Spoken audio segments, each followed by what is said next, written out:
বিসমিল্লাহির রহমানির রহিম। কৃষি একটি বাণিজ্য চ্যানেলে আপনাকে স্বাগতম। আমি আজকে আপনাদের সামনে এমন একজন কৃষক ভাইকে পরিচয় করিয়ে দিব যিনি তার কৃষিকে একটি বাণিজ্যে পরিণত করেছেন। যিনি একজন সৌদি আরব প্রবাসী, যিনি সৌদি আরবও কৃষিকাজ করেছেন। সেই অভিজ্ঞতাকে কাজে লাগিয়ে তিনি আমাদের দেশেও মালচিং পেপার দিয়ে মরিচের চাষ করেছেন। তিনি কিভাবে মরিচ চাষাবাদ করেছেন, এই মরিচ মালচিং পেপার দিয়ে করাতে মরিচের কি কি সুবিধা পেয়েছেন, সেগুলো নিয়ে আমরা আজকে ওনার সাথে কথা বলবো। উনি ওনার অভিজ্ঞতা আমাদের সাথে শেয়ার করবে।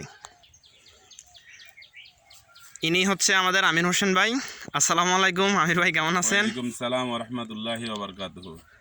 কেমন আছেন আপনি? আলহামদুলিল্লাহ ভালো আছি। আপনি তো একজন সৌদি আরব প্রবাসী। জি, আপনি আপনার সৌদি আরবে কৃষিকাজ করছেন, সেই অভিজ্ঞতাকে কাজে লাগাই কিন্তু আপনি আমাদের দেশে মালচিং পেপার দিয়ে মরিচ চাষ করছেন। জি। আপনি যদি আমাদের সাথে একটু বলতেন এই মালচিং পেপার আপনি কেন দিচ্ছেন? মালচিং পেপারটা দিছি, আমাদের এখানে পর্যাপ্ত পরিমাণে আগাছা হয়। এটার সবচেয়ে বড় সুবিধা হলো আগাছা জমিনে হয় না। আর আমি জমিন চাষ দেওয়ার পরে লাস্ট চাষে আমি সার ওষুধ যেটা দেওয়ার দরকার ছিল ওইটা দিয়ে দিছি। ওইটা দেওয়ার পরে আমার এখনও জমিতে কোনো সার ওষুধ দিই নেই এবং লাগেও নাই। আর যে ভিতরে যে এই আপনার জমিনের তস ওইটা ধরে রেখেছে, ওইটার জন্য আমার আর কি সেচও দেওয়া লাগে নাই। ভাই আপনি তো মালচিং পেপার দিছেন। জি। এই মালচিং পেপার দেওয়া, যেমন আপনি সৌদি আরবে কিন্তু মালচিং পেপার ছাড়া জি। মরিচ চাষ করছেন বা অন্যান্য সবজি চাষাবাদ করছেন। জি। সেখানে মালচিং পেপার ছাড়া করছেন আর এখানে মালচিং পেপার দিয়ে চাষাবাদ করছেন। জি। আপনার দুটার মাঝে আপনি আসলে কি পার্থক্য পাইছেন বা কতটুকু উপকৃত পাইছেন? আমি অনেক পার্থক্য পাইছি, এটাতে আমি অনেক সুফল পাইছি। কারণ আমাদের ওইখানে অনেক গাছ হয়, ওগুলা গাছগুলো আপনার সাফ করতে হয়, বদলা লাগে অনেক বেশি। এখানে আমার কোনো বদলা লাগে না। আমি একবার মাটি উঠে দিছি, মালচিং লাগাই দেওয়ার পরে আমার আর কোনো বদলাই লাগে নাই। আমির ভাই, আমরা তো জানি মরিচ খেতে বা বিভিন্ন সবজির খেতে কিন্তু অনেক এই সেচ দেওয়া লাগে।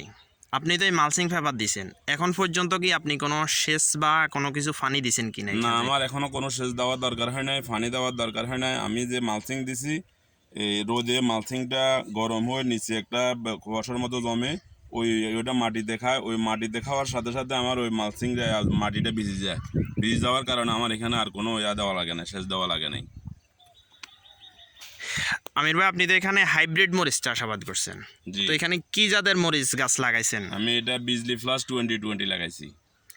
আচ্ছা, বিজলি প্লাস লাগাইছেন। দেখে তো মাশাল্লাহ আমাদের আমির ভাইয়ের ক্ষেতের মরিচ গাছ অনেক হৃষ্টপুষ্ট, অনেক ভালো আছে আলহামদুলিল্লাহ। এটা দেখে আমির ভাইয়ের অনেক ভালো লাগে, বিশেষ করে আমারও অনেক ভালো লাগছে।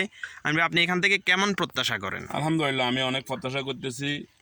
আশা করি অনেক ভালো হবে ইনশাআল্লাহ। আগামীতে আমাদের ফলন ভালো হইতেছে, ফলন ভালো হবে। আমাদের এখানে কোনো পোকামাকড় নাই, মালচিংয়ের কারণে কোনো পোকামাকড় আসতেছে না।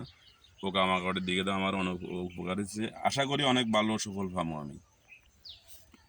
আমির ভাই, আপনি তো আপনার অভিজ্ঞতা আমাদের সাথে শেয়ার করছেন। এখন আপনি যদি আমাদের কৃষক ভাইদের জন্য, যারা সারা দিন রাত অক্লান্ত পরিশ্রম করে কৃষির সাথে জড়িয়ে থাকে, তাদের উদ্দেশ্যে যদি কিছু বলতেন।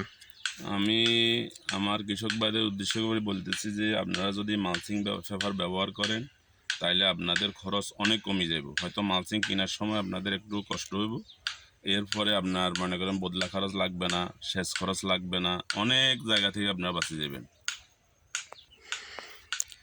ধন্যবাদ আমির ভাই, আপনি আপনার অভিজ্ঞতা আমাদের সাথে শেয়ার করার জন্য আপনাকে অসংখ্য ধন্যবাদ। আজকে প্রিয় ভিউয়ার্স, আজ এ পর্যন্ত। আপনারা যারা আপনাদের আত্মীয় স্বজন যারা কৃষির সাথে জড়িত, তাদেরকে কিন্তু আমির ভাইয়ের মতো এরকম মালচিং পেপার দিয়ে মরিচ চাষ কিংবা টমেটো চাষ কিংবা আপনি এই কুমড়া এগুলা চাষাবাদ করতে পারেন, তাদেরকে উৎসাহিত করতে পারেন।